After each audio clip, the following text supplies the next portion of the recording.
Maayong hapon mga kabay, naadi ko sa bahay mga kabay, naging magugingkod sa ihas mga kabay.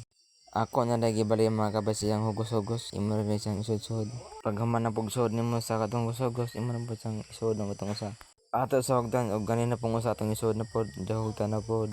Ako na po ni hugdan mga kabay. Og imo na po siyang balihon ja. Ingatoon ka po mga kabay, imo na pong isod-sod ja hugot na pod ka. Pag human mo hugot sa usa og kanina pong usa imo hugton, imo na siyang sunod-sunod mga kabay. Ako na lang i-fast forward mga kabay kay taas sa mga akong video.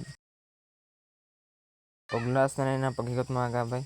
Ala ko ni hugdan, ang tugtungan nila. Og pagkaman mga kabay, imo na nila ang potlong sunugon na nila siya. Pwede nila sunugon sila mga kabay, mo na sunod-sunod.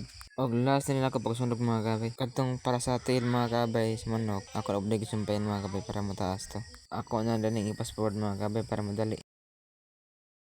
Og humana na ako pagilipot-lipot mga kabay, tas ako na pinihugtan, tas sunugon pagkahuman. Ako na din nagibaligot mga kadugtungan mga kabay. Nya pagkahuman ako na din pasuan mga kabay. Lain na sa libaho ning tangsi mga kabay. Kung kaning nylon mga kabay mo sa bali-bali para nagtiyok sa kaning manok, di na siya mo masabot sa kaning dugtungan tangsi. Pareha na mga kabay akong tiyok-tiyok ko masabot sa tangsi. Testing nga natag bira-bira ning hugos-hugos mga kabay. Okay raman day? O mo ka man birahon? Okay na rin mga kabay, og diri lang ko tubag ang video.